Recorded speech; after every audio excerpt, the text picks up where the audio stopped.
kita menyusun draft proposal seperti menentukan nilai kebaruan, menentukan output penelitian, penyusunan roadmap penelitian, telah penelitian yang telah ada atau studi literatur, menentukan metode yang tepat, dan terakhir menyusun anggaran. Kemudian setelah selesai melakukan penyusunan proposal, lalu kita melakukan diskusi untuk finalisasi proposal. Setelah selesai, lalu kita meminta persetujuan pimpinan seperti membubuhi tanda tangan di lembar pengesahan, dan terakhir adalah submit proposal. Nah, output dari kegiatan ini adalah adanya proposal penelitian kolaboratif yang telah diajukan ke dalam sistem atau proposal submission. Nah, terkait hal tersebut ada beberapa nilai aneka yang muncul dalam setiap kegiatan yang kita lakukan. Seperti saat kami mengawali kegiatan dengan mencari permasalahan bangsa yang perlu dicari solusinya secara sains adalah bentuk kepedulian akan masalah bangsa sebagai ejawantah rasa nasionalisme. Kemudian dengan sikap profesionalisme sebagai peneliti untuk mencarikan akar permasalahan tersebut berbasis sains, di mana sesuai dengan etika publik. Kemudian mengajak para mitra untuk berkolaborasi dengan keramahan dan santun sesuai dengan nilai-nilai etika publik. Selanjutnya melaksanakan diskusi penyusunan proposal secara efisien, efektif, dan inovatif berbentuk komitmen mutu dengan berharapkan hasil dari diskusi adalah memberikan kebaharuan hal-hal yang berkualitas gitu. Selanjutnya adalah penyusunan rancangan anggaran disusun secara realistis, disesuaikan dengan pagu anggaran sebagai bentuk dari akuntabilitas, serta rancangan keluaran yang realistis dan bisa dipertanggungjawabkan. Selain itu, dalam rancangan anggaran juga melampirkan pagu harga sebagai nilai anti korupsi, karena hal-hal kadang di masyarakat dari beberapa proposal mungkin dahulu sering meng-markup harga-harga gitu, dan di sini kita menyesuaikan dengan harga yang ada di pasaran sesuai dengan nilai anti korupsi. Dan keseluruhan rancangan proposal ini akan meminta arahan dan persetujuan dari pimpinan sebagai nilai dari etika publik. Kemudian kontribusi terhadap visi misi organisasi, ini kita mau mengacu pada visi misi organisasi LIPI, di mana penyusunan proposal penelitian konteks lokal, berdampak internasional dapat berkontribusi pada visi LIPI dalam menjadi lembaga ilmu pengetahuan berkelas dunia melalui penelitian, pengembangan, pemanfaatan ilmu pengetahuan, meningkatkan daya saing bangsa. Kemudian penyusunan proposal penelitian ini juga sejalan dengan misi LIPI dalam menciptakan invensi ilmu pengetahuan yang dapat mendorong inovasi dalam rangka meningkatkan daya saing ekonomi bangsa, mengembangkan ilmu pengetahuan yang bermanfaat untuk konservasi dan pemanfaatan sumber daya berkelanjutan, meningkatkan pengetahuan internasional dalam bidang ilmu pengetahuan, meningkatkan kualitas SDM Indonesia melalui aktivitas ilmiah. Dan penguatan nilai organisasi adalah penyusunan proposal penelitian ini bertujuan sebagai langkah awal dalam mewujudkan pelaksanaan riset kolaboratif antar disiplin ilmu untuk mencari solusi inovatif permasalahan bangsa dengan menjunjung nilai integritas ilmiah unggul untuk mewujudkan pembangunan berkelanjutan atau SDGs dan Indonesia Emas tahun 2045. Baik, kurang lebih itu yang bisa saya sampaikan. Terima kasih banyak. Ada komentar dari tim genap? Ayo mohon dikomentari, ditambahkan.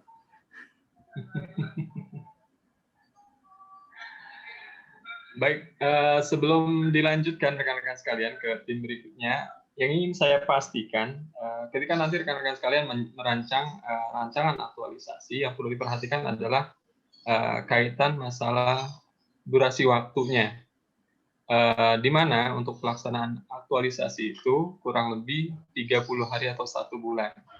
Nah,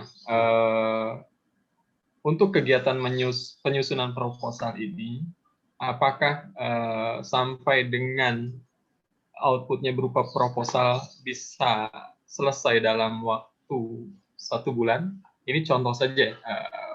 Kalau misalkan kita mengangkat suatu isu, kemudian kegiatannya, karena untuk kegiatan minimal sebanyak 4 kegiatan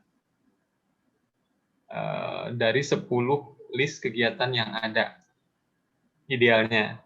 Kemudian dipilih minimal 4.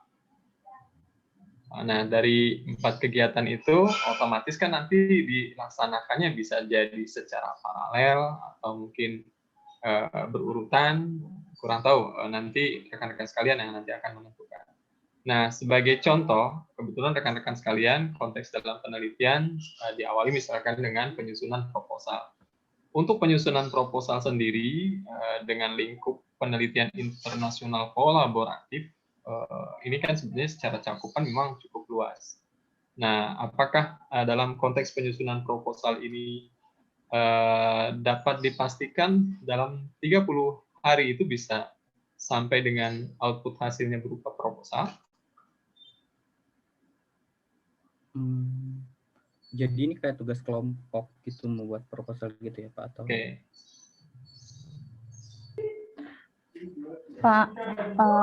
Pak Sutrisno boleh konfirmasi Ya, Pak? silakan. Ini sebagai latihan hari ini atau ini sesuatu yang memang akan kita lakukan dalam 30 hari bersama-sama Pak? Oh enggak, ini hanya sebagai latihan, kan saya ingin memastikan kembali ketika nanti rekan-rekan sekalian menyusun rancangan aktualisasi, itu kan pelaksanaannya kurang lebih sekitar 30 hari. Jadi ketika misalkan saat ini ternyata mengangkat isunya tentang penelitian yang sedang berlangsung, misalkan ya. Nah, kadang kan penelitian itu nggak bisa diselesaikan dalam waktu singkat kan, sehingga akhirnya mau tidak mau hanya mengangkat bagian-bagian tertentu saja. Nah, contoh, ini konteks penelitian diawali dengan mengangkat tentang penyusunan proposalnya. Nah, yang jadi pertanyaan, apakah proses proposal ini, ya walaupun memang ini kerja tim, yakin, tetapi mungkin rekan-rekan sekalian bisa memprediksi apakah ini bisa dituntaskan dalam hitungan 1 bulan. Ya, untuk gambaran saja. Saya rasa ini tergantung ini ya Pak ya, grant yang mau disasar ya Pak ya. Oh gitu. Ya, jadi kalau misalkan grant yang kita mau sasar harus mewajibkan kolaboratornya itu dari negara asing minimal katakanlah 2 atau 3, 1 bulan nggak cukup. Nah. Tapi kalau misalkan grant yang kita sasar boleh internal dalam orang Indonesia saja gitu. Kalau nggak mungkin dalam konteks internasional, konteksnya member kita boleh internal LIPI saja, saya rasa masih bisa diusahakan dalam 1 bulan gitu. Itu sih Pak. Mungkin tergantung grant-nya apa yang disasar di sini. Ya, sebetulnya pembahasan tentang rancangan aktualisasi sendiri nanti ada sesinya. Hanya saja ini untuk gambaran rekan-rekan sekalian, karena nanti kaitan untuk tahapan kegiatan dan tahapan kegiatan ini harus ada kaitannya dengan mata pelatihan agenda kedua. Nah, sedangkan isu itu ada kaitannya dengan agenda 3 yang nanti akan dipelajari oleh rekan-rekan sekalian. Maka di sesi ini sengaja saya memintakan rekan-rekan sekalian untuk melakukan simulasi. Ketika misalkan mengangkat isu tentang penelitian, kemudian salah satu kegiatannya adalah penyusunan proposal, kemudian rekan-rekan sekalian kan ini sudah membuat susunan tahapan kegiatannya, dan saya rasa ini sudah sedemikian lengkap. Nah, otomatis nanti kegiatan ini kan tidak hanya 1, karena minimal 4 atau bahkan lebih, tergantung nanti rekan-rekan sekalian mau berapa kegiatan untuk problem solve atas isu yang diangkat. Nah, tapi yang perlu dipertimbangkan nantinya adalah masalah waktu. Tapi pembahasan itu sebetulnya di sesi berikutnya. Nah, jelasnya apa yang dicontohkan ini paling tidak rekan-rekan sudah bisa mendeskripsikan. Kalau tahapan kegiatan menentukan tema umum penelitian dari permasalahan bangsa, ini masuk dalam konteks pemilihan, kaitannya dengan mata pelatihan nasionalisme, seperti itu. Kemudian menentukan grand riset dan mencari grand riset ya di sini. Nah, konteksnya menunjukkan nilai profesionalisme yang ada kaitannya dengan mata pelatihan etika publik dan seterusnya. Nah, saya rasa seperti inilah nanti kaitan antara mata pelatihan agenda kedua dengan tahapan kegiatan yang nanti rekan-rekan akan susun. Gambarannya kurang lebih seperti ini. Nah, hanya saja nanti terkait masalah isu yang diangkat, Nah, nanti itu didiskusikan lebih lanjut dengan mentor. Ya, dan berharap ya ini saya cuma mewanti-wanti saja karena kemarin ada juga beberapa mentor, salah satu mentor sebetulnya yang memintakan mungkin targetnya terlalu tinggi, padahal kita sudah mengingatkan ini capaian untuk 1 bulan. Tapi itu nanti dibahas di sesi berikutnya di agenda keempat untuk habituasi, mulai dari rancangan aktualisasi, pelaksanaan sampai dengan seminar hasilnya. Tapi fokus pada agenda kedua ini, rekan-rekan sekalian, konteks internalisasi salah satunya dalam setiap tahapan kegiatan mengandung unsur nilai yang terkait dengan mata pelatihan. Oke, plus untuk tim Ganzil, Bapak Ibu sekalian. Oke, selanjutnya kami persilahkan tim genap. Siapa yang akan presentasi? Oke, Mbak Rizky.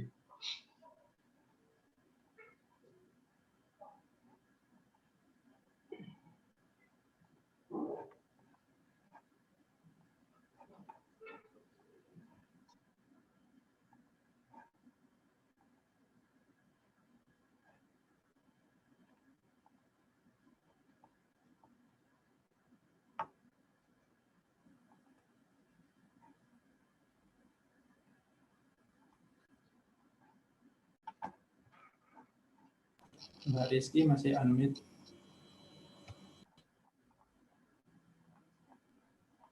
Ya, maaf. Oke, saya ulangin. Jadi ini rancangan aktualisasi nilai NEK dalam kegiatan publikasi. Seperti yang tampak di tabel ini, untuk kegiatannya adalah publikasi karya tulis ilmiah, dan output yang akan dihasilkan berupa karya tulis ilmiah bereputasi. Nah, untuk mendapatkan hasil tersebut, ada 9 tahapan yang akan kita lakukan. Yang pertama adalah menentukan target jurnal dan melihat requirement dari jurnal yang ingin kita tuju. Sebagai peneliti muda, kita harus memenuhi target jurnal yang punya reputasi Q1 dan Q2. Q1 dan Q2 ini bisa kita acu berdasarkan SGR, Scimago Journal Report, atau satu lagi GRC, Journal Citation Report. Nah, dari jurnal yang sudah kita pilih tersebut, nanti kita akan pergi ke websitenya dan kita akan melihat author guideline, di mana di situ akan memuat apa sih requirement untuk submit di jurnal tersebut. Dan pada beberapa jurnal tertentu nanti biasanya mereka sudah ada template. Nah, kita tinggal mengacu dari template tersebut. Kemudian yang kedua, kita akan membuat outline terkait manuskrip yang akan kita tulis. Dari situ baru kita akan buat draft dan kita akan mendiskusikannya dengan para kontributor terkait kerangka dari manuskrip yang akan kita angkat. Dari situ, setelah memfollow up hasil diskusi, revisi draft manuskrip dilakukan dan finalize manuskrip dengan meminta persetujuan dari kontributor untuk melakukan proofreading grammar dan cek plagiarism manuskrip. Pada beberapa jurnal dia strict untuk plagiarism like up to 12%, 12% gitu. Tapi ya itu kembali lagi ke jurnal apa yang nanti kita targetkan. Nah, setelah itu kita akan mensubmit artikel dan melewati yang namanya proses publikasi. Jadi ada decision dari editor apakah ini di-assign untuk reviewer atau langsung rejected. Nah, proses publikasi ini sendiri ya kurang lebih bisa tergantung jurnalnya bisa sampai 2 bulan atau bisa lebih. Nah, setelah kita melewati proses publikasi tersebut, nanti artikel kita diterima dan DOI diterbitkan. Nah, untuk keterkaitan dari publikasi karya tulis ilmiah itu sendiri terhadap mata pelatihan nilai-nilai aneka ini, jadi dari diawali dengan kegiatan menentukan target jurnal bereputasi. Nah, ini merupakan wujud aktualisasi dari komitmen mutu. Nah, kemudian dari menentukan target, kita membuat outline dan draft ini sendiri merupakan wujud dari akuntabilitas yang nantinya akan menjawab kepentingan umum dengan menggunakan bahasa penulisan yang baik dan benar yang merupakan aktualisasi dari mata pelatihan nasionalisme. Nah, kemudian diskusi dengan para kontributor untuk mendapatkan arahan dengan sikap dan sopan sebagai wujud dari aktualisasi etika publik. Kemudian secara substansi penyempurnaan manuskrip dilakukan dengan proofreading, grammar, dan pengecekan plagiarism sebagai wujud aktualisasi nilai-nilai kejujuran yaitu anti korupsi. Selanjutnya proses publikasi, submit, review, dan revisi juga akan dilakukan dengan bahasa yang ramah sebagai wujud aktualisasi dari etika publik. Nah, kontribusinya sendiri yaitu dengan melakukan proses publikasi karya tulis ilmiah, kita akan mencapai target kinerja pegawai sebagai capaian dari KKM seorang peneliti. Menguatkan nilai-nilai integritas ilmiah unggul melalui capaian kinerja di satuan kerja dengan publikasi karya tulis ilmiah sebagai penguatan dari nilai organisasi.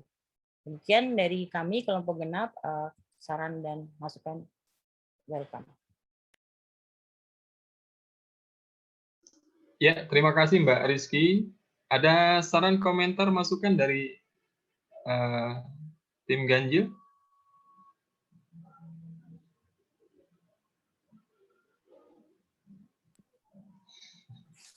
Menjawab tadi Pak ya soal waktu, mungkin ada tambahan untuk proses publikasi sendiri. Saya pikir itu achievable Pak ya untuk 1 bulan, karena kan kerangka untuk menentukan kerangka dari artikel itu kan kita nanti akan mendivide per co-author. Jadi kita akan menulisnya secara paralel. Jadi dalam rentang 2 minggu mungkin achievable untuk bisa menyelesaikan 1 draft. Kemudian revisi, proofreading, dan proses submission, actually it can be totally 1 month. Oke. Ya, tidak masalah kalau memang ini sudah sesuai dengan prediksi rekan-rekan sekalian, tapi jelasnya nanti mungkin dipertimbangkan lagi apakah dalam konteks penulisan ini bisa diselesaikan dalam 1 bulan ataukah tidak, karena bisa jadi kayak misalkan untuk penelusuran referensi dan seterusnya itu juga kan membutuhkan waktu, entah itu akan dijadikan satu kegiatan tersendiri ataukah sebetulnya itu include dalam kegiatan besar publikasinya. Itu yang nanti mungkin perlu dipertimbangkan kembali, karena kalau misalkan ketika akan mengirimkan mencari jurnalnya, kemudian menyesuaikan format gaya dan format jurnal yang dituju dan seterusnya, itu secara hitungan waktu memang membutuhkan jangka waktu lah yang perlu dipertimbangkan, sehingga bisa terbit dalam 1 bulan itu luar biasa. Artinya semoga capaiannya itu benar-benar bisa diwujudkan. Tapi kalaupun tidak, rekan-rekan nanti bisa mengangkat bagian dari publikasi ini sebetulnya terdiri dari beberapa rangkaian kegiatan, di mana setiap kegiatannya juga akan ada tahapan-tahapan, sehingga tidak mesti dalam 1 bulan itu harus langsung sampai dengan publish. Itu rasanya sih nggak mustahil sih, cuman berat. Itu saja. Jadi nanti mungkin bisa lebih mendeskripsikan kembali setiap kegiatannya. Itu hanya gambaran saja, nanti didiskusikan lebih lanjut di materi untuk habituasi ketika rekan-rekan sekalian juga nanti berdiskusi dengan coach ataupun mentor terutama, karena konteksnya pada agenda ini kita akan lebih menekankan pada keterkaitan dengan nilai-nilai mata pelatihan, ya.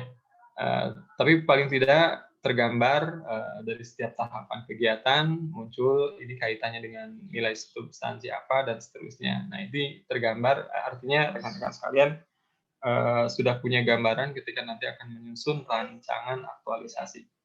Baik, applause buat tim genap, Bapak Ibu sekalian. Oke. Izin saya untuk share screen rekan-rekan sekalian.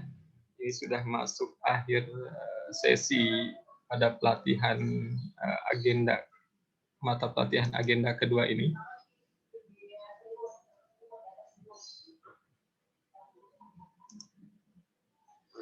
Ya, kita sudah masuk ke bagian akhir. Saya mencoba untuk menyimpulkan, walaupun sebetulnya kesimpulan ini sudah ada di modulnya, hanya saja mungkin ingin sekedar mengulas kembali terkait masalah nilai-nilai dasar PNS. Rasanya sih tidak ada materi yang penjelasan yang lebih, karena dari awal rekan-rekan sekalian sudah lebih banyak diberikan penugasan, pembelajaran secara mandiri untuk mencari sumber bahan tulisan, dan seterusnya yang pada hakikatnya sebetulnya rekan-rekan sekalian sudah menerapkan, mempraktekkan nilai-nilai tersebut. Terbukti dari penyelesaian tugas yang sudah ditetapkan, baik itu individu maupun kelompok, kemudian pembagiannya sehingga ketika rekan-rekan sekalian bisa memaparkan setiap tugas itu sudah ada porsinya masing-masing, dan semua terselesaikan dengan baik rekan-rekan sekalian. Oke, ini kembali mengingatkan rekan-rekan sekalian terkait nilai-nilai dasar PNS. Bahwasanya kita dituntut untuk memegang teguh ideologi Pancasila, kemudian setia dan mempertahankan Undang-Undang Dasar Negara Republik Indonesia. Nah, yang hal penting berikutnya adalah mengabdi kepada negara dan rakyat Indonesia. Karena status kita adalah abdi negara. Jadi ini yang mungkin perlu diingat kembali, bahwasanya kita mengabdi kepada negara dan rakyat Indonesia, yang secara notabene penghasilan yang kita dapatkan bisa jadi bersumber dari pajak-pajak yang disetorkan oleh warga atau rakyat Indonesia, yang mana sebagai bentuk pertanggungjawabnya adalah kita bekerja secara profesional, memberikan pelayanan yang terbaik sesuai dengan bidangnya, ya. Karena tidak menuntut seorang peneliti harus ada di front end, bisa jadi dengan karya tulis ilmiahnya, dengan patennya, dengan produk-produk yang dihasilkannya membawa dampak kebaikan bagi masyarakat Indonesia, termasuk mungkin yang tidak secara langsung ketika kita bisa memberikan sumbangsi terhadap kebijakan-kebijakan yang diterbitkan berbasis pada hasil penelitian yang dihasilkan oleh rekan-rekan sekalian.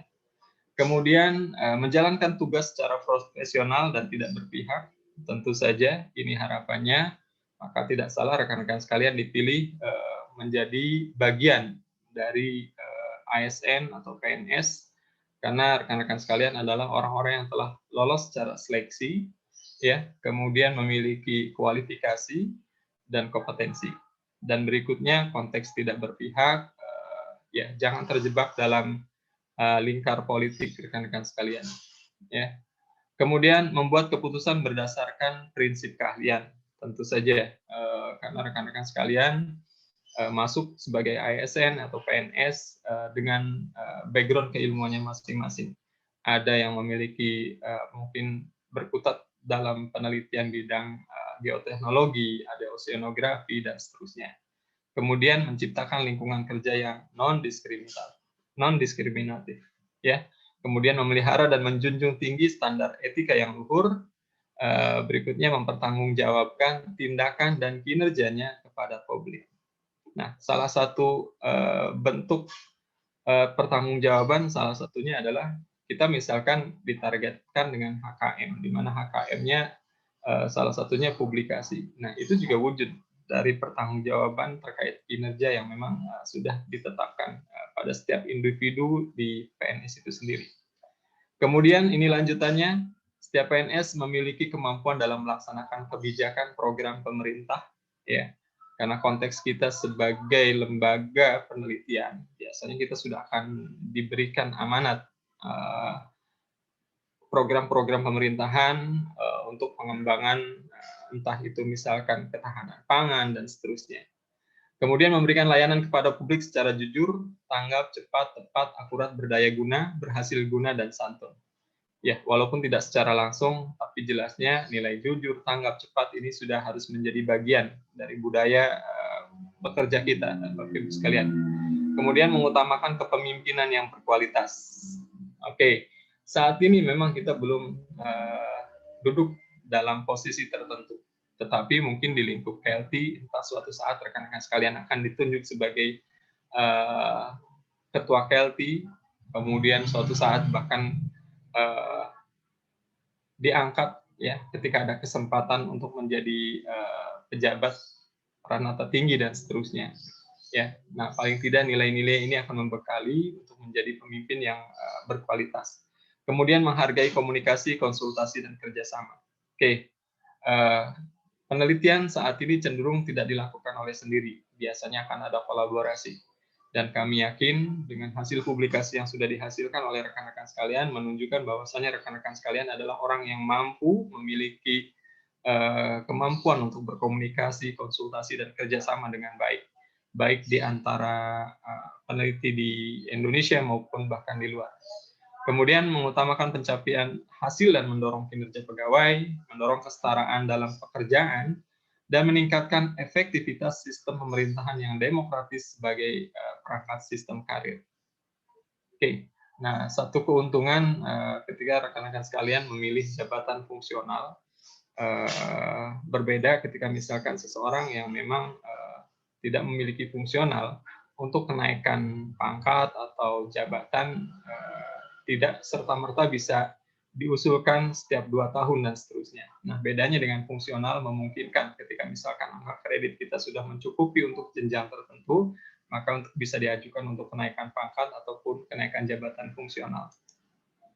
Oke, nah rasanya sih kalau ngomong berkualitas dunia, yang ada di hadapan saya ini adalah orang-orang yang berkelas dunia semua. Buktinya, rekan-rekan sekalian memiliki publikasi yang sudah tembus pada jurnal-jurnal bereputasi global.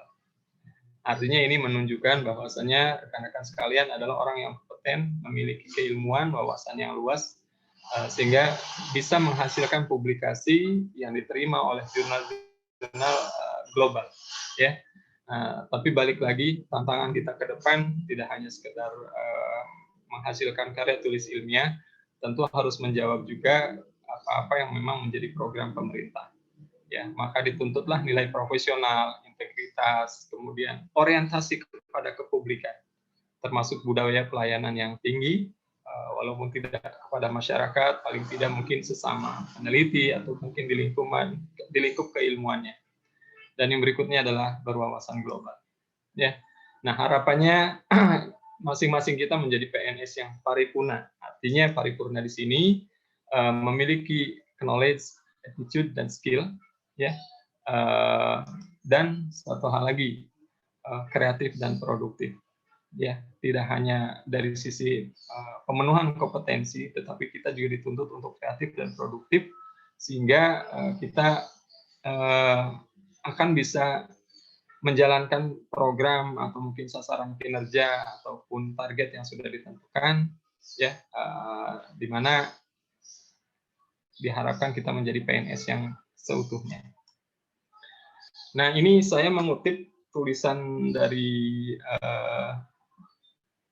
Antara, di mana Wapres Ma'ruf Amin mengatakan bahwasannya aparatur sipil negara yang berkualitas, unggul, dan berintegritas ini merupakan kunci keberhasilan penyederhanaan birokrasi di Indonesia.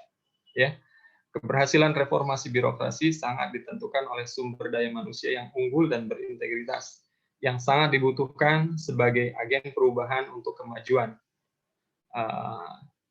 Makanya untuk menjawab ini rasanya LIPI sudah sebegitu luar biasa menyeleksi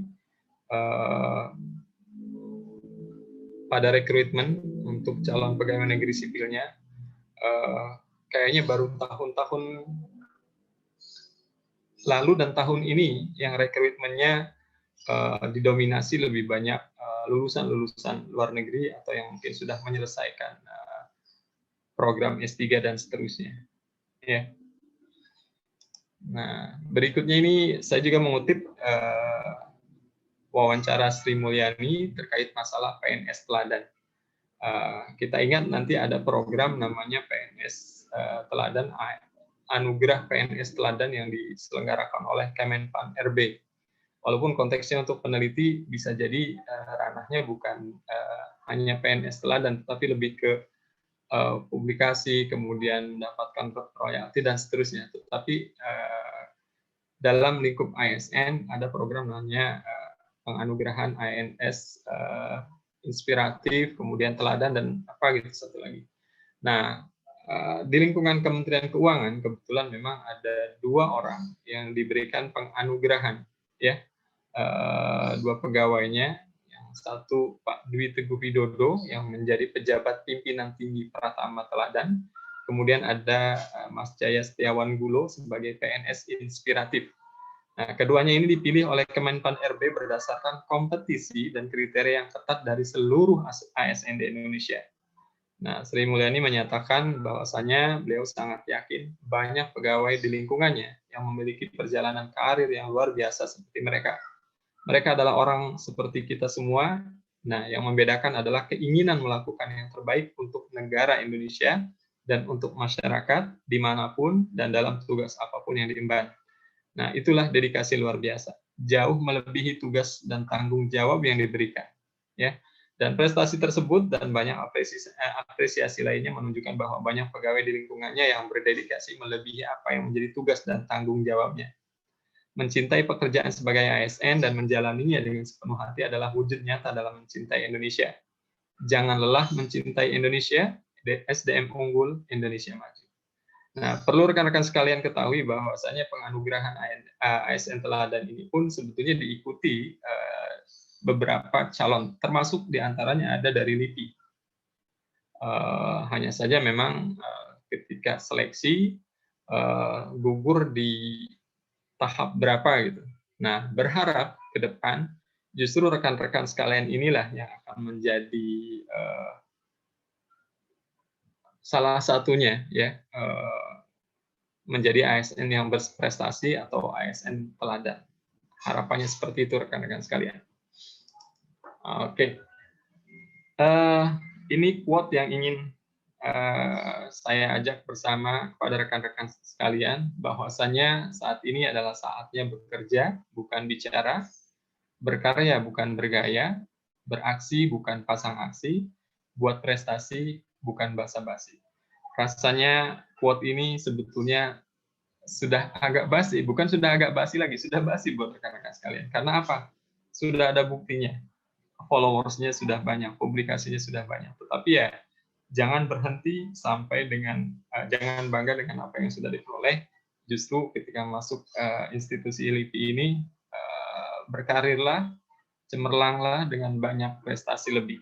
Ya, baik, mungkin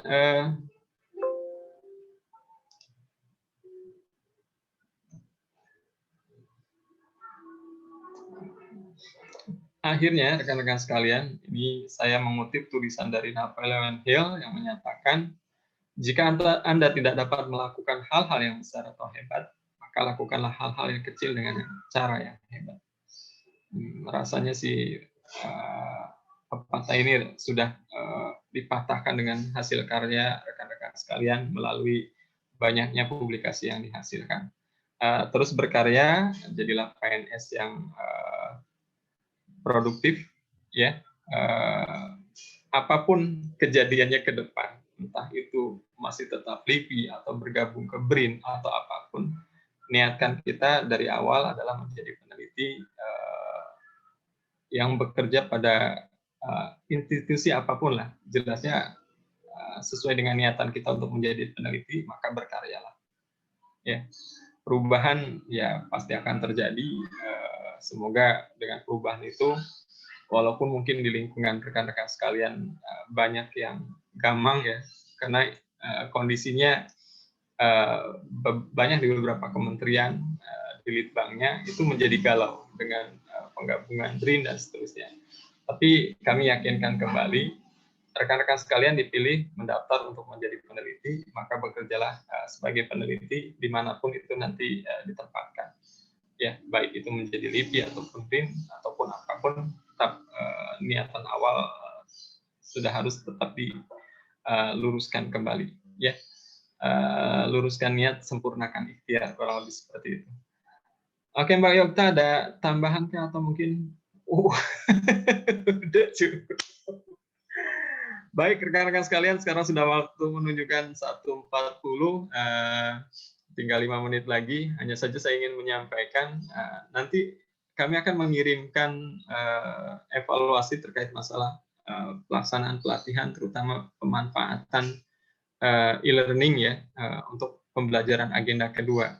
Hanya saja di beberapa data email yang saya peroleh dari elearning.lipi.go.id, ini banyaknya masih menggunakan email LIPI ya, tapi semoga tautan kiriman email tersebut nanti sampai ke email Bapak Ibu sekalian. Nah, kalaupun tidak, nanti mohon kesediaan untuk bisa menuliskan di chat alamat email masing-masing rekan-rekan sekalian, khawatir terutama alamat Gmail, karena kebetulan saya memanfaatkan Google Form.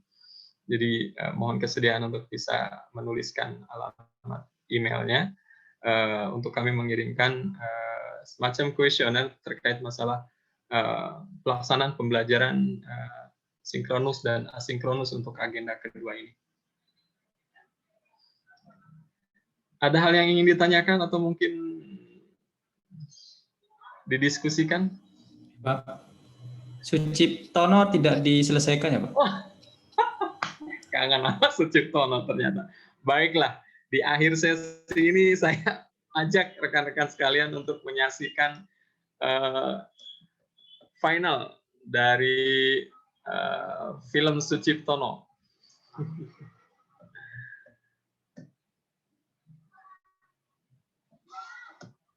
Oke.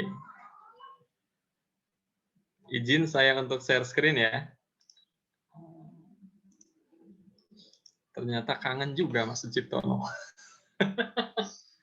Saya menemukan video ini tidak sengaja, karena memang pas mencari bahan cukup sulit juga untuk mencari video yang menampakkan realitas seperti aslinya. Ini gambaran video ini betul adanya kondisi pelayanan publik di Indonesia, salah satunya di lingkungan Kementerian Keuangan. Jujur, kenapa saya bilang seperti itu? Karena saya pernah menjadi bendahara penerima, rekan-rekan sekalian. Saat CPNS diangkat, walaupun dulu Pranata Komputer pilihannya, tahu-tahu dikasih amanah bendahara penerima. Alhamdulillah, stresnya luar biasa. Dan satu hal yang membuat saya kaget, ketika saya dihadapkan dengan kondisi gambaran film ini.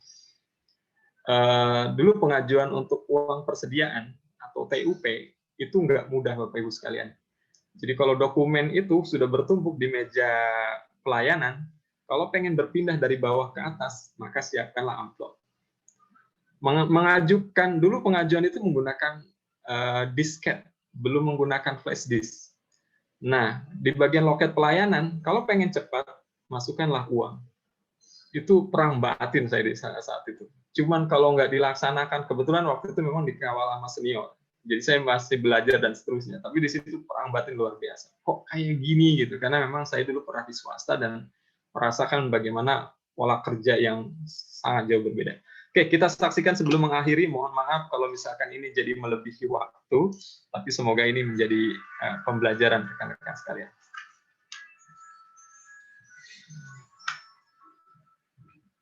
Misi Pak. Ya. Ini Pak. Makasih, Nok. Sudah, Pak, ya? Oh, sebentar, Nok. Sebentar. Iya, Pak. Ini buat kamu. Jangan, Pak. Saya tidak bisa. Tidak biasa. Ini halal. Ini pemberian dari saya dan Pak Kepala. Bukan dari amplop. Ini dari pribadi kita.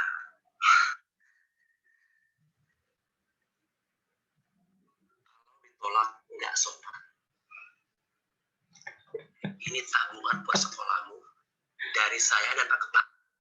Ya, ini cicil tiap hari biar nggak berat. Tapi jumlahnya nggak tentu loh, Nok.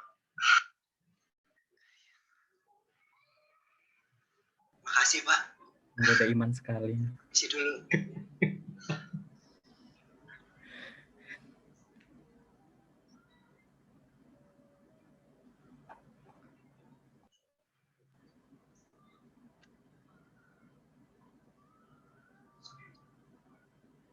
Sore Bapak. Ya, sore Bu. Saya ada perlu sama Bapak sebentar. Bisa kan? Ada apa ya Bu? Silakan duduk. Iya. Makasih Bu. Nama saya Yosi Dersambi Bapak. Iya, saya Suciptono. Sudah beberapa kali saya cari Bapak di loket tapi tidak ketemu. Ada apa ya Bu cari saya? Itu Pak, tagihan saya kan tidak cair-cair. Mungkin Bapak bisa bantu saya kan? Barangkali dokumennya belum lengkap. Sebenarnya sih sudah lengkap Bapak, tapi ada satu yang kurang. Wah, itu artinya belum lengkap Bu. Bagaimana kalau kurang itu amplop Bapak? Maksud Ibu? Hanya amplop saja yang tidak saya masukkan dalam berkas. Mungkin itu kesalahan saya karena tidak mau kasih amplop di loket. Oh, kalau itu sih sukarela Bu. Ibu mau ngasih boleh, nggak ngasih juga nggak masalah. Tapi Tapi nyatanya tidak begitu, Bapak. Coba Bapak lihat ini. Bu, supaya tagihan ATK-nya lancar, tolong dibantu perizinnya. Kalau satu meja 1 juta, Bapak, habis keuntungan saya. Proyek saya cuma 50 juta. Saya lihat di sini cuma Bapak saja yang menolak amplop. Kalau sampai bulan ini tidak cair, terpaksa saya harus PHK karyawan. Gini aja, Bu. Saya coba bicara ke dalam. Mudah-mudahan bisa, tapi saya nggak janji. Besok Ibu kesini lagi, ketemu saya di depan kantor saya. Terima kasih banyak, Bapak. Iya. Kartu nama saya. Oh iya, iya, iya, Bu. Mari, Bapak. Ya, mari, mari.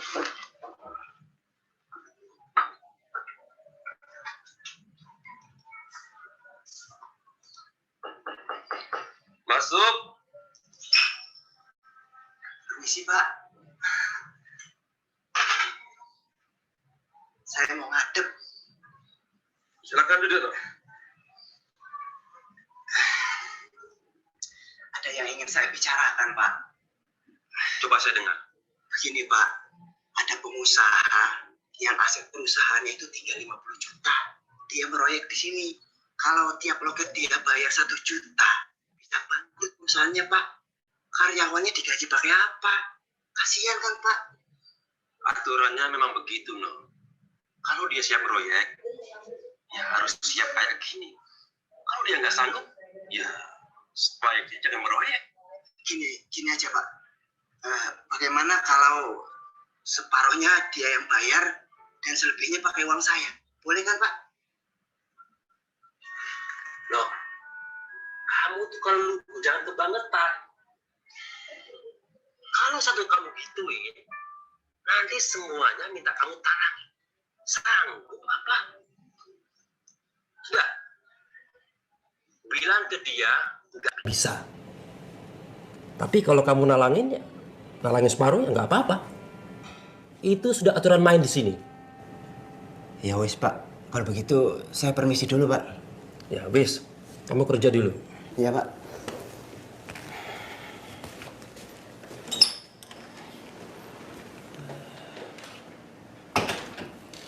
Semprul.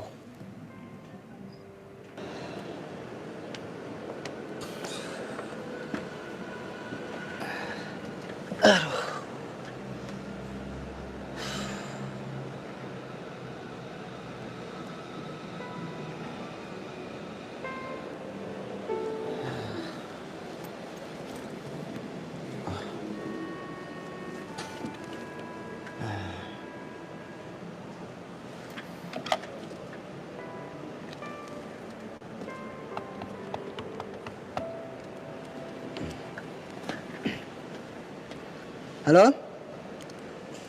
Ini Suciptono, Bu. Ya, betul yang kemarin, Bu. Nanti siang bisa kita ketemu di parkiran kantor saya, Bu. Iya, iya, iya. Makasih ya, Bu.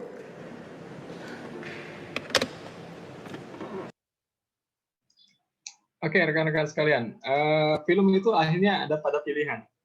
Apakah Suciptono melaporkan ataukah tidak. Jadi intinya kembali lagi ke masing-masing. Jadi sebetulnya lanjutannya itu ada 2 pilihan. Apakah rekan-rekan sekalian komitmen dengan nilai-nilai luhur tadi, tidak korupsi, kemudian berani untuk melakukan perubahan dengan melaporkan dan seterusnya, ya. Karena pada akhirnya pilihan itu yang nanti akan dihadapkan pada masing-masing. Mohon maaf tadi kayaknya share sound di awal tidak klik jadi mungkin tidak terdengar, tapi paling tidak ini nanti kembali ke rekan-rekan sekalian. Tapi jelasnya di lingkungan Kementerian Keuangan perubahannya sudah sangat signifikan. Karena tuntutan publik pun sudah harus seperti itu. Nah, makanya harapannya peneliti pun sama. Tuntutannya tidak hanya sekedar sampai dengan publikasi, tapi paling tidak ada manfaat lain yang bisa dirasakan oleh masyarakat.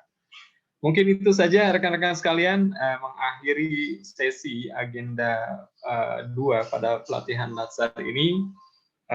Tentu tidak banyak yang bisa kami sharing, kami bagi, karena mungkin ya keilmuan kami pun mungkin justru jauh dari apa yang diharapkan oleh rekan-rekan sekalian. Tapi paling tidak selama beberapa hari ini kita sudah bisa berbagi, diskusi, dan semoga itu menjadi ibroh atau pembelajaran bagi kita semua. Ya, akhir kata saya Sutrisno Heru Sukoco, kemudian Ya, Octavian Dewi. Iya. Berikutnya, Mbak Vita. Ya, terima kasih. Aduh, ini saya lagi koordinasi pelatihan yang lain soalnya sambil nyambi gitu. Ya, saya Arvita mohon diri juga ya, mohon maaf selama mungkin menemani, ini akhir agenda 2 ya Pak Nino ya? Betul. Ini akhir agenda 2. Pamit undur diri, tapi walaupun sebelum pamit biasanya ada laporan.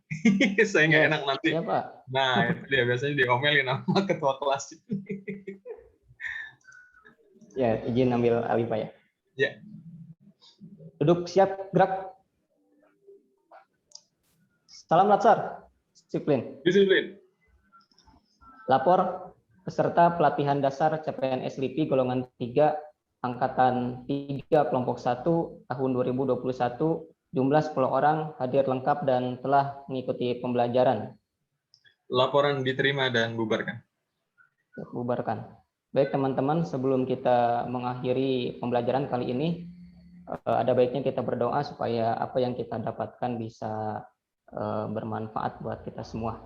Berdoa menurut agama dan kepercayaan masing-masing, berdoa dimulai.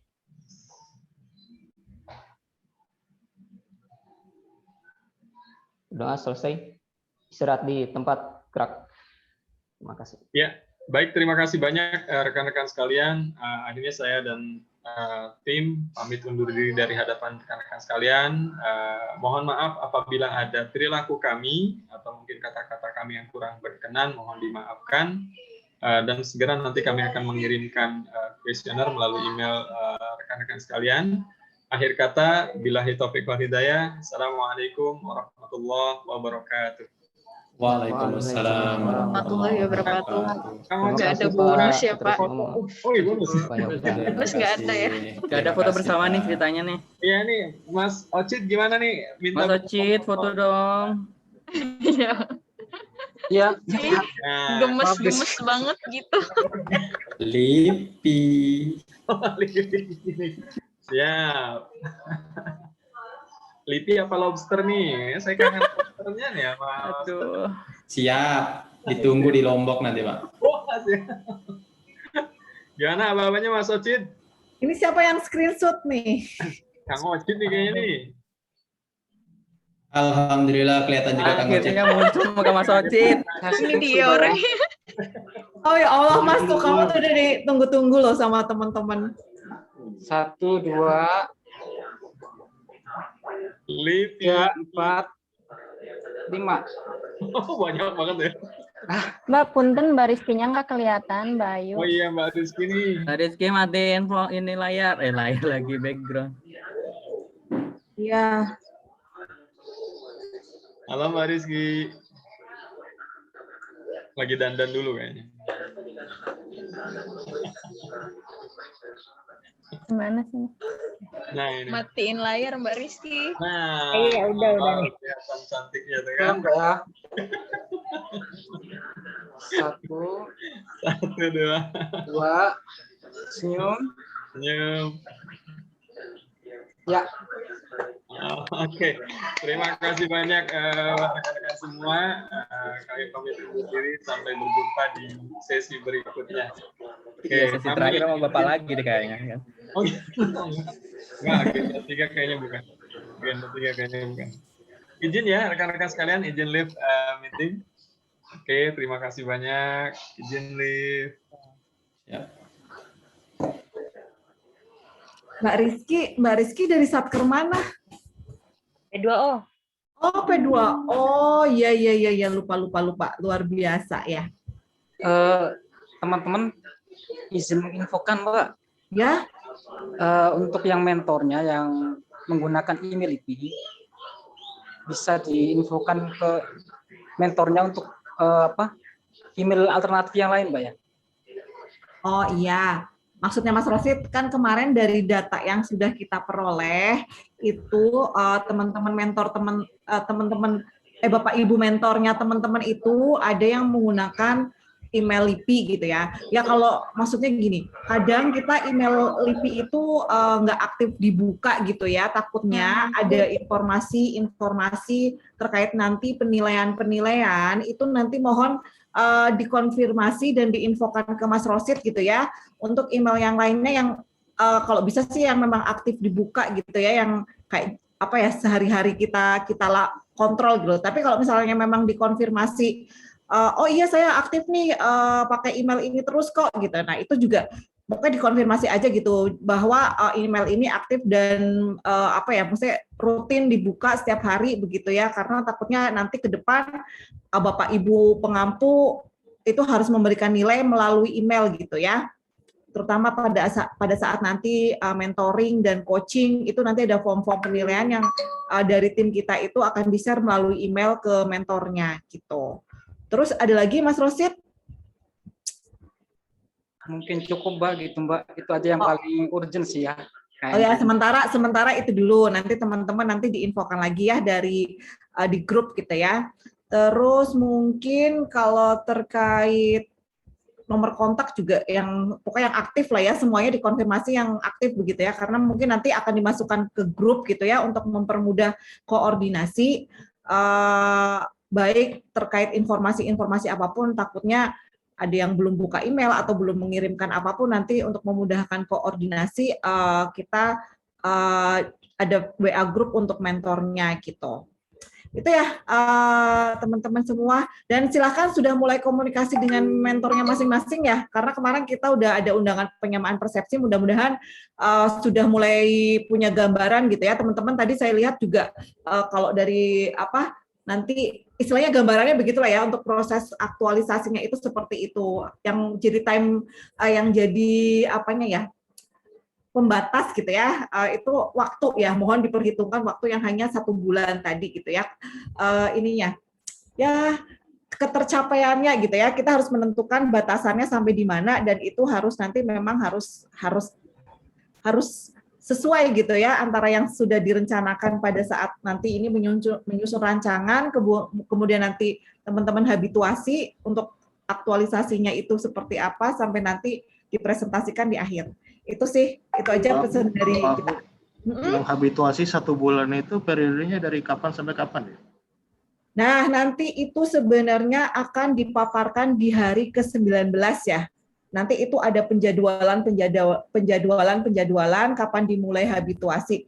Nah, sebenarnya dimulai habituasi itu setelah nanti teman-teman selesai melaksanakan seminar atau evaluasi rancangan aktualisasi. Nah, setelah selesai itu nanti itu hari kerja ya, ingat ya, itu yang dihitung adalah hari kerja gitu ya. Jadi kalau tanggal merah itu kita sih diusahakan nggak dihitung, tapi coba saya cek dulu ya untuk angkatan 3 itu habituasi itu kira-kira di tanggal sebentar.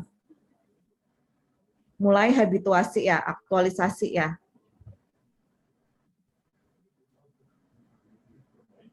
Pembimbingan ini itu dari 2 Juli sampai 16 Agustus ya. 2 Juli sampai 6 Agustus kita habituasi ya Bu ya. Ya, itu 1 bulan. 1 bulan itu kita hitungnya 30 hari kerja. Nanti teman-teman habituasi untuk mengaktualisasikan apa yang sudah direncanakan, itu dikerjakan.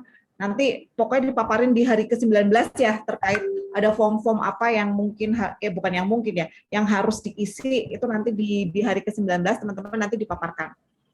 Mungkin teman-teman juga sudah bisa sharing informasi begitu ya sama teman-teman yang angkatan sebelumnya gitu ya, angkatan 1 dan 2, hal-hal apa yang harus diperhatikan gitu ya. Kemudian kalau menurut saya sih sekarang komunikasi dulu sama mentornya masing-masing aja. Oke. Gitu ya. Ada lagi yang ingin ditanyakan? Nanti sih dijelasin sih, sama mudah-mudahan lebih jelas gitu. Ibu boleh bertanya nggak yang 10 kegiatan? Yang 10 kegiatan itu mencakup apa aja ya? 10 kegiatan, Nah, sebenarnya itu 10 kegiatan itu dirinci dari teman-teman, nanti itu sebenarnya dijelasin nanti ya, nanti takutnya saya ini apa maksudnya nanti takutnya ya sebenarnya sih lebih jelas ya. Jadi kan teman-teman itu nanti menentukan satu isu. Nah, satu isu itu kalau bisa kita punya pembanding itu ada 3 gitu ya. Nah, isu itu nanti kaitannya dengan agenda 3, kemudian kegiatannya itu nanti dirincikan dari isu yang sudah dipilih itu kaitannya dengan agenda 2 gitu ya. Jadi kayak tadi kan udah ada tuh tahapan-tahapannya. Sebenarnya kegiatan itu tahapan-tahapan dalam mencapai si tujuan itulah. Kalau kata kita mah itu sebenarnya kegiatan itu kayak metode ya. Kalau di penelitian itu metodenya apa sih untuk mencapai target yang kita sudah tentukan itu gitu. Nah, dari situ kan dirinci itu kayak tadi apa. Nah, itu sangkut pautnya keterkaitannya lah, jangan sangkut. Keterkaitannya dengan agenda pembelajaran agenda 2 itu apa gitu ya, di bagian mananya kayak tadi tentang RAB gitu kan, akuntabilitas. Nanti mungkin pada saat pun nanti misalnya apa namanya tuh kayak misalnya masing-masing aneka itu ada kemunculannya berapa itu juga nanti dicatat ya gitu. Maksudnya bukan dicatat dalam satu tahapan, itu ada A-nya apa, N-nya apa, E-nya apa, K-nya apa, A-nya yang terakhir apa, itu nanti silahkan, kalaupun nggak ada di masing-masing tahapan aneka itu paling tidak ada beberapa yang keterkaitan gitu kayak RAB gitu kan, mungkin ada kaitannya dengan akuntabilitas, kemudian anti korupsi gitu kan nanti gitu. Terus nanti kalau termasuk komitmen mutu mungkin di RAB juga sebenarnya bisa ada ya kaitannya dengan komitmen mutu gitu untuk apa namanya untuk di RAB gitu. Itu sih ya Mbak, tapi nanti lebih jelasnya nanti didetailkan lagi lah kayak kemarin teman-teman ada pengarahannya lagi gitu ya, kayak kemarin teman-teman mau mengikuti Latsar ini kan nanti dijelaskan lagi. Itu Mbak Rahma ya, Nuraini Rahma. Itu sih Mbak, saya yakin teman-teman udah punya lah, udah punya gambarannya mau ngapain gitu. Tinggal nyari masa kita kan kalau yang tadi kita training itu kan kayak penyusunan proposal, apakah itu pun bakal jadi sebuah isu gitu nanti, beda kan Bu? Tergantung screening teman-teman di lingkungan ini kerjanya gitu kan, misalnya tidak hanya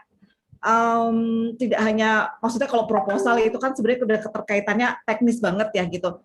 Kayak misalnya tentang kerjasamanya aja atau kolaborasi risetnya aja itu juga sudah menjadi sebuah isu kan sebenarnya dalam menjalin kolaborasi riset dengan eksternal gitu ya, atau dengan internal LIPI gitu ya. Jadi sebenarnya lebih ke screening teman-teman yang ada di keltiannya itu apa sih sekarang yang sedang dihadapi gitu ya, atau pasti kalau konsultasi sama mentornya atau itu pasti paham deh. Mungkin karena mentor-mentor itu kan lebih lama di situ gitu ya, mungkin mereka juga sudah menghadapi masalah ini gitu kan, gimana nih baiknya problem solving-nya seperti apa gitu. Nah, itu sih ya Mas. Maaf Bu, jadi kegiatan aktualisasi ini sebenarnya kita yang merancang sendiri nanti ya? Iya, teman-teman yang merancang sendiri tentu saja hasil screening dan diskusi dengan mentornya gitu ya. Gitu, kayak kemarin contohnya nih, yang angkatan 2 itu tuh kayak mau buat database gitu ya, database. Kalau misalnya Mbak Rahma nih, kan tadi ya yang apa sih, yang GIS apa ya Mbak Rahma ya, yang pemetaan ya? Mbak Martiwi. Iya, siapa sih tadi? Mbak Martiwi. Oh iya benar Mbak Martiwi. Sama Mas Bayu ya, Prayuda ya di P2O kan. Nah, itu kayak misalnya nih, sekarang ini kita kesulitan nih database-nya kok. Pertama nih, misalnya monitoring terumbu karang. Dari dulu kayaknya datanya nggak lengkap-lengkap kayak gitu. Nah, mungkin itu juga bisa jadi diangkat jadi isu gitu ya. Itu kan ada terkait dengan etika publik gitu ya, keterbukaan informasi dan sebagainya. Itulah pokoknya nanti kalau Mbak Martiwi siapa ininya, Pak Zainal ya? Siapa? Bukan. Pak Augi. Kapusnya langsung. Oh, Pak Ogi. Ya. Oh, berarti Ambon ya. Tadi yang P2O siapa? Saya, Mbak Rizky ya. Pak Zainal mentornya. Oke. Kalau Ambon itu Pak Nugroho, Pak Nu ya? Ya, Pak Nu. Mas Ali juga Pak Nu. Saya Pak Iwan Ridwansyah. Oh, sip. Oke lah. Ya kayak misalnya Mas Awaludin gitu. Ini siapa yang udah live? Nah. Kalau Itu saya Pak Yoga. Oh, Pak Yoga. Oke. Jadi intinya nanti kita cari masalah ini, Bu ya. Nah, kan udah dibilang dari awal. Kan kalau masalah apa coba di kampus ini? Kalau peneliti anak baru cari masalah masa, Bu? Kan sukanya ada masalah ya. Sukanya mencari-cari masalah, bukan ada masalah, sukanya justru mencari masalah. Tapi kan kita berusaha ya mencarikan solusi ya, atau solvingnya gimana gitu ya, pemecahan dari masalah itu seperti apa gitu. Siap. Sip, mantap lah, luar biasa nih kelompok 1 ya, Mas Rosid kelompok 1. Oh iya ya, kenapa harus lihat Mas Rosidnya, padahal ini udah ada 17 gitu ya, udah kelompok 1 pasti deh. Oke, itu ya mungkin teman-teman nanti sambil jalan pasti sambil ngobrol dengan mentornya. Saya rasa kemarin Pak Zainal juga udah pas ini udah banyak inilah mungkin memberikan masukan juga gitu kan. Kemarin soalnya Pak Zainal bertanyanya udah teknis banget gitu.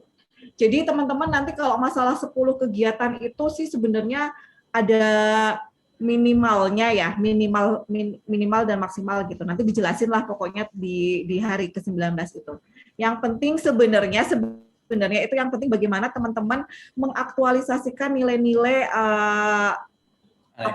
Nah, nilai-nilai dasar gitu ya, yang udah agenda 1, agenda 2, agenda 3 itu diterapkan dan diinternalisasi dalam proses tadi habituasi yang kedepannya itu bukan hanya sesaat saat mengikuti latsar ini, mudah-mudahan jadi habit, inget terus aneka, jangan sampai lupa gitu. Itu sih ya.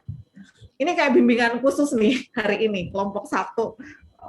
Nanti boleh ya kalau misalnya butuh waktu atau butuh apa buat ngobrol, boleh konsultasi lah ke saya atau apa, boleh nanti di Japri. Boleh mampir Pusbin berarti ini. Silahkan, tapi harus janjian dulu ya teman-teman nih, Mas Rosid sama Mas Tribudi itu harus janjian dulu karena kita memang kan nggak setiap hari ada di kantor ya. Maksudnya kalau misalnya memang mau janjian, mau ketemu offline harus janjian dulu. Kayak saya sekarang ini di rumah gitu, jadi nggak tiap hari ke kantor juga gitu, tapi insya Allah sih standby ya kalau misalnya dihubungi gitu ya, insya Allah sih bisa memberikan ditanggapi lah gitu. Mas Ali, siap-siap kita mampir. Siap. Tangga atuh. Limno itu kalau Mas Awaludin tadi ngomongin apa tadi, lobster emang budidaya juga ya? Apa sih tadi ya? Oh enggak, saya di akuatik toksikologi di Limno. Cuman karena rumahnya aja di Lombok. Oh, sip. Nah, toksikologi bukannya ini ya, sebenarnya Pak Zainal juga toksikologi ya? Saya Pak Yoga. Oke. Enggak, maksudnya memang beda satker kan? Itu kalau mentor kan memang satkernya masing-masing. Iya. Oh, aku inget Mbak Rizky ini yang kemarin baru ngelahirin ya, yang masih cuti ya? Iya. Oke lah.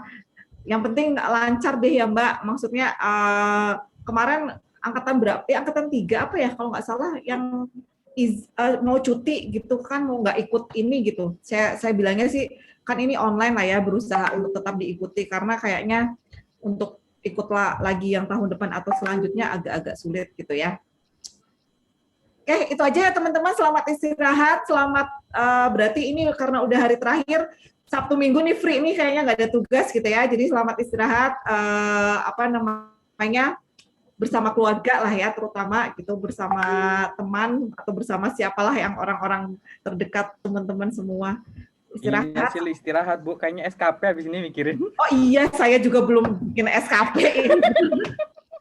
Soalnya deadline kita kalau nggak salah tanggal 4 Juni Bu, kalau dari lihat kinerja itu.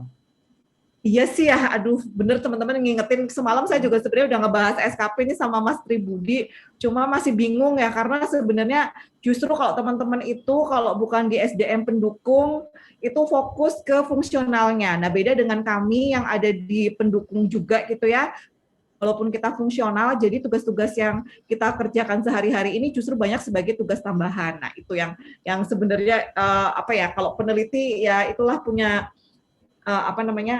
Privilege. Ya, privilege sendiri gitu ya, punya privilege sendiri. Jadi fokus ke fungsionalnya aja. Kalau kayak kita ini ya mikirin fungsionalnya ya harus jadi penyelenggara, which is itu adalah tambahan gitu akhirnya gitu kan. Dan bahkan kalau banyak tambahannya daripada nanti mikirin angka kreditnya sendiri. Tetap semangat lah ya buat teman-teman semua ya. Bu, untuk yang di CPNS di sini nggak ada pelatihan untuk SKP gitu Bu? Apa langsung ngisi-ngisi aja kita ini? Ya loh Bu, dalam waktu 4 Juni loh ini. Tunggu, SKP itu sebenarnya kalau kita menerjemahkan SKP itu, kalau teman-teman tadi udah saya bilang, itu tuh dari butir-butir kegiatan dan HKM teman-teman aja kan, nggak perlu yang banyak-banyak, yang penting justru kalau kebanyakan nanti teman-teman ngumpulin buktinya agak sulit, mendingan misalnya dan mungkin arahan ya, maksudnya SKP itu untuk CPNS seperti apa gitu, apakah memang sudah diberlakukan HKM-nya atau belum, itu kan yang perlu diperhatikan ya, maksudnya kalau yang pengetahuan saya ya untuk peneliti itu kan sebenarnya justru SKP-nya itu lebih mudah karena dia ya tetap di ininya, tetap di HKM-nya dia sendiri gitu kan, HKM-nya dia sendiri tahun ini tuh targetnya apa. Nah itu kan dari HKM yang itu tuh harus diterjemahkan ke KKM. KKM itu kan which is angka kredit tahunan gitu kan. Nah itu strateginya teman-teman tahun ini targetnya apa di luar tadi ya, kecuali dapat tugas tambahan yang lainnya, ya itu sebenarnya lebih fokus, nggak harus banyak kegiatan 1, 2, 3, 4, 10 gitu, enggak, jangan berarti banyak kegiatan itu terus nanti jadi bagus, kalau nggak tercapai malah nanti teman-teman yang kena potong gitu kan, karena peneliti lebih strict ya kayaknya kalau misalnya kita sudah mentargetkan berapa publikasi gitu, terus ternyata tidak tercapai gitu. Nanti itu benar-benar kejadian memang tukinnya dipotong gitu ya. Mungkin udah banyak dengar lah ya dari senior-seniornya. Ya, kalau potong memotong sudah Bu, cuma potong memotong sudah. Mekanisme kayak menguploadnya bagaimana cara ngisinya, itu kan kami. Oke. Nah itu sebenarnya harusnya dari BUSDM ya, karena teman-teman saya yakin baru ya. Saya yakin baru, iya kan? Maksudnya pertama kali lagian, makanya nggak ngerti mekanisme di interanya. Sebenarnya bisa mungkin mengusulkan ke teman-teman satu angkatan ya, satu ini tuh ke yang BUSDM gitu. Kita dikasih dong BIMTEK gitu ya, ngisi SKP gitu kan? Karena kan. Pak Yuda. Nah itu siapapun itulah ya, ke teman yang di BUSDM terutama kita kasih BIMTEK lah untuk SKP. Ngisinya, kemudian bagaimana, kan memang agak, kalau yang belum pernah sih mungkin ya, walaupun kita nanti semuanya udah digital gitu by system, tapi memang harus diberikan ini dulu sih, diberikan ya informasi tambahan dulu. Mungkin itu ya, nanti itu ya Mas Ali, minta aja sama teman BUSDM untuk BIMTEK gitu ya. Kalau bukan dari dianya, ya mungkin dari bagian yang tentang SKP itu gitu. Itu bukan kapasitas Pusbin kayaknya SKP ya, maksudnya. Iya, itu punya. Betul.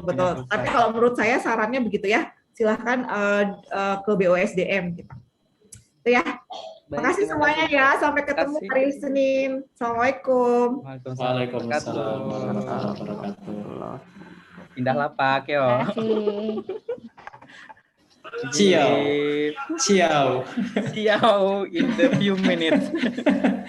Ayo Mbak TV buka. Buka lapak. Oke, live meeting.